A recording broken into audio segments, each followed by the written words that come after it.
Tudo tá mais caro, né? Mas o problema não são os preços, é o seu dinheiro que vale cada vez menos. E o pior, isso não é um erro, é parte do sistema. Mas existe uma alternativa. Neste vídeo você vai entender como o Bitcoin surgiu para corrigir tudo isso, de forma simples, visual e direto ao ponto.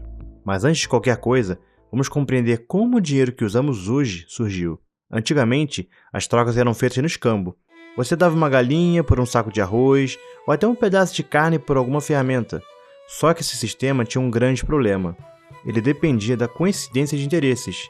Se eu quisesse trocar uma galinha por uma ferramenta, mas você não precisava da minha galinha, a troca simplesmente não acontecia. Dessa maneira, com o tempo começaram a surgir os chamados bens de troca, objetos que tinham um valor intrínseco ou valor para a sociedade. Sal, conchas, grãos de cacau e pedras raras são alguns exemplos.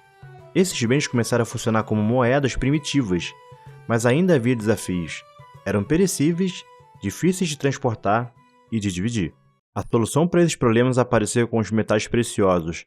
Ouro e prata, por exemplo, eram escassos, duráveis e fáceis de padronizar.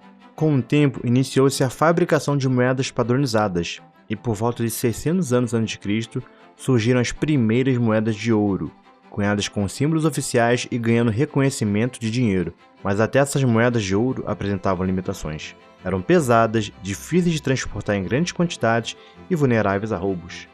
Na Idade Média, os mercadores acharam uma solução para esse problema: guardar essas moedas de ouro em cofres de confiança, recebendo em troca certificados de papel. E esses certificados passaram a circular como um meio de pagamento, e foi assim que nasceu o papel moeda. Com o tempo, os bancos centrais começaram a emitir papel moeda não mais como representação do ouro, mas como promessa de valor. E em 1971, os Estados Unidos encerraram oficialmente o padrão ouro. Desde então, o dinheiro passou a ser fiduciário. O seu valor depende exclusivamente da confiança em quem o emite. E atualmente vivemos na era do dinheiro digital. Cartões, transferências eletrônicas, Pix, é tudo prático, rápido, mas também vulnerável. Isso porque o sistema atual é baseado em 3 pilares frágeis. Inflação. Os governos podem imprimir dinheiro de forma ilimitada, reduzindo seu poder de compra. Segurança. As suas transações podem ser bloqueadas e as contas até congeladas. Centralização. Você depende da intermediação de terceiros para movimentar o seu próprio dinheiro. Em 2008, o mundo mergulhou em uma crise financeira, que foi desencadeada pela quebra do mercado imobiliário dos Estados Unidos, no qual os bancos emprestavam dinheiro de forma irresponsável, inclusive até para pessoas que não tinham condições alguma de arcar com esses empréstimos. E a consequência dessa bola de neve? Milhões de pessoas perderam casas, empregos e suas economias. Foi nesse cenário que surgiu uma proposta diferente. Um desenvolvedor, ou grupo de desenvolvedores, usando o nome Satoshi Nakamoto, publicou um artigo que apresentava um novo modelo de dinheiro digital. Essa proposta se chamava Bitcoin, e o objetivo era simples e direto: permitir que 2 pessoas fizessem uma transação pela internet sem depender de bancos, governos ou qualquer autoridade central. No artigo técnico, Satoshi descreve o Bitcoin como uma versão pura de dinheiro eletrônico, de pessoa para pessoa, que permitisse que pagamentos sejam enviados diretamente de uma parte para outra, sem a necessidade de intermediários. Essa era a inovação: criar um sistema financeiro que não fosse baseado na confiança em terceiros, mas em código, matemática e consenso. O Bitcoin foi criado como uma alternativa ao sistema financeiro tradicional, uma saída para quem não quer ter seu poder de compra destruído, controlado ou confiscado.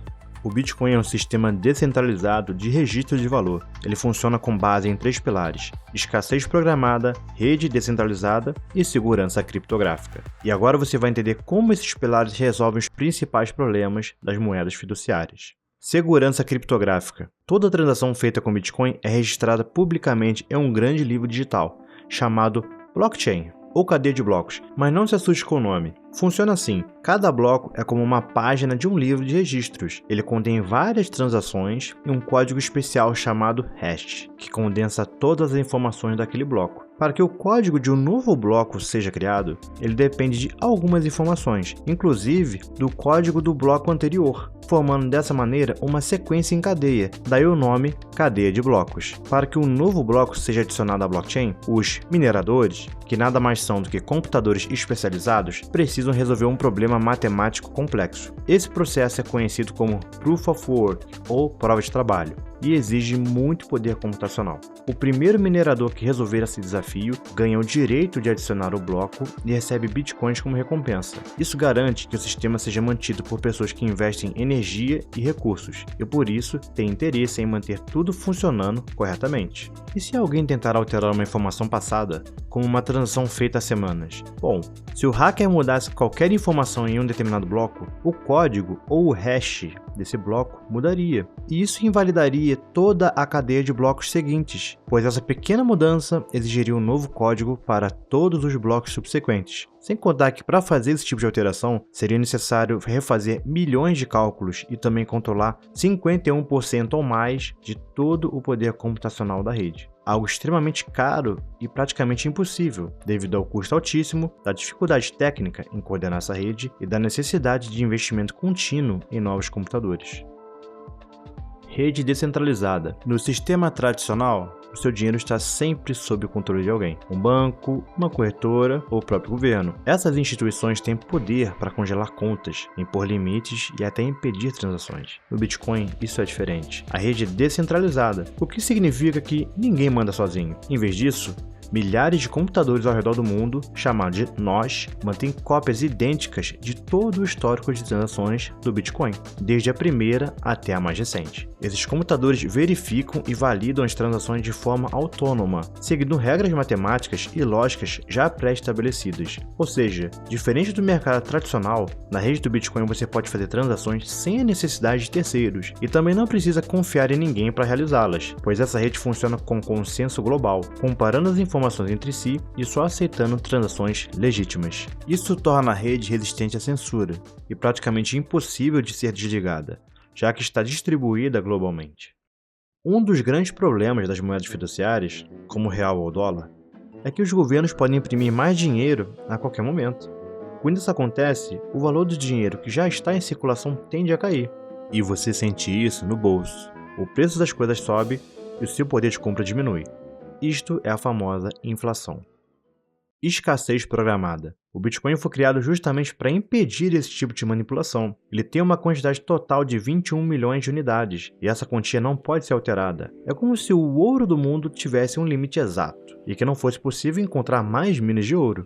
Essa escassez é controlada por um algoritmo e está programada desde o primeiro dia da criação do Bitcoin. Ninguém pode alterar essa regra, nem mesmo o próprio Satoshi. E como os novos Bitcoins surgem? A cada 10 minutos, aproximadamente, um novo bloco de informações é registrado na rede. Quem realiza esse registro recebe uma recompensa em Bitcoins. É assim que novas moedas entram em circulação. Mas essa recompensa não é fixa. A cada 4 anos, ela é cortada pela metade em um processo chamado halving, ou como muitos falam no Brasil, halving. Isso faz com que o número de novos bitcoins criados diminua com o tempo, tornando a moeda cada vez mais escassa e potencialmente mais valiosa.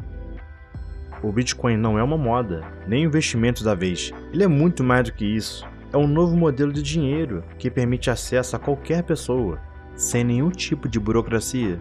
Um sistema transparente e resistente à censura, à inflação e ao controle do governo. E olha só que bacana, agora que você entendeu o que é o Bitcoin, que tal compartilhar esse vídeo com aquele seu amigo que ainda tem dúvidas sobre o que é essa criptomoeda, ou até mesmo tem um certo preconceito? E claro, se esse conteúdo fez sentido para você, tem mais uma coisa que eu sei que você vai fazer para me agradecer: se inscrever no canal e ativar o sininho das notificações. Isso mostra para o YouTube que esse conteúdo é relevante e faz com que ele chegue ainda a mais pessoas, o que não ajuda só o meu canal, mas também quem ainda não entende o verdadeiro potencial do Bitcoin. Fico por aqui, pessoal. Se cuidem e até o próximo vídeo.